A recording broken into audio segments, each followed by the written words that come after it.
Imagine pulling into your quiet suburban driveway after a long day, only to find a combat knife plunged into your tire and a cryptic note threatening to dig if you don't stop snooping. That's the nightmare Jenna Thompson woke up to in the picture-perfect hell of Willowbrook Estates, where the HOA ruled like a petty dictatorship. But this wasn't just about a parked Jeep. It was the spark that exposed a web of corruption, turning a nosy neighbor's vendetta into a full-blown cartel takedown. In the sun-drenched cul-de-sacs of Willowbrook, where every lawn was manicured to absurd perfection, Jenna had always been the quiet one. Whispers followed her like shadows, rumors spread by the HOA queen bee, Marge Hargrove, a rotund busybody with a clipboard eternally clutched in her pudgy fists. That girl's hiding something shady, Marge would coo at block parties, her voice dripping false concern. Why else would she park that ugly green monster in plain sight? It's lowering our property values. Darlings, Jenna, a sharp-eyed librarian who'd inherited her late aunt's cozy bungalow, bit her tongue. She knew the Jeep belonged to her brother, a federal agent overseas, but explaining that to Marge was like reasoning with a lawnmower, pointless and noisy. Instead, Jenna observed, noting how Marge's community standards fines always targeted the elderly widows or military families, while her own McMansion sported unapproved holiday lights year-round. The trouble escalated when Marge slapped Jenna with a violation notice, her jowly face beaming with righteous glee as she hand-delivered it. "Sweetie, rules are rules," Marge purred, her pearl necklace straining against her ample bosom. "That commercial eyesore can't loiter in your driveway. $1.50 a day until it's gone." "We're all about harmony here." Jenna's polite protest about it being government property fell on deaf ears. "Harmony? More like your personal piggy bank," Jenna muttered under her breath.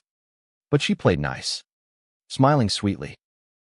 That night, digging through her aunt's dusty attic boxes for old HOA docs, Jenna struck gold, a faded bylaw exempting federal vehicles, buried under decades of meeting minutes.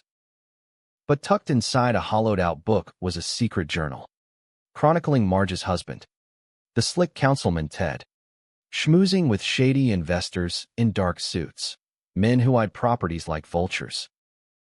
"They're forcing folks out," the entry read.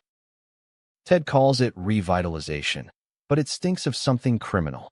Jenna's pulse quickened. This wasn't petty politics. It was a scheme to flip homes for big bucks. As whispers of resistance spread, Marge amped up her absurdity, rallying neighbors with emails laced in faux moral outrage. "We must protect our oasis from riffraff." But Jenna stayed cool, quietly rallying allies, a retired vet with a forbidden flagpole, a widow fined for her tacky garden gnomes. The turning point? That knife in the tire, with its magazine-cut threat, "Stop digging or we dig." Marge's mask slipped at the next HOA meeting, her voice shrill as she waved her gavel. "This is about order, not your conspiracy theories." Jenna, heart pounding but voice steady, fired back. "Order? Like how your hubby meets investors who look like mobsters, or the bylaw you forgot that makes my Jeep untouchable." The room gasped. Marge's face turned beet red, her chins quivering in comical denial. "Preposterous. You're just bitter, dear." But Jenna had photos, entries, affidavits, irrefutable proof tying Ted to a cartel front laundering money through developments. The climax hit like a thunderclap as Marge cornered Jenna at home, wild-eyed and babbling about ending this nonsense, with a shaky pistol hidden in her cardigan. Federal agents swarmed. "Drop it, lady, your trifecta of trimmings days are over," one barked. Turns out, Jenna's brother had tipped off the feds. The investors were Sonora's syndicate goons. Marge's empire crumbled in handcuffs, her lopsided bun unraveling as she wailed. But property values. Outside, suppressed shots echoed, the cleanup crew neutralized. Ted got 30 years for money laundering, Marge 25 for conspiracy. Her moral high ground, exposed as a swamp of greed.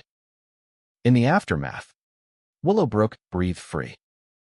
Jenna, elected HOA president, shredded the old fines with a grin. Let's make this place livable, not laughable. The Hargroves mansion became a community park, a green oasis mocking their tyranny. Jenna's nonprofit now arms others against HOA bullies nationwide. Victory tasted sweet, like watching a puffed-up peacock deflate. But here's the kicker. In a world where community means control, was Marge the villain?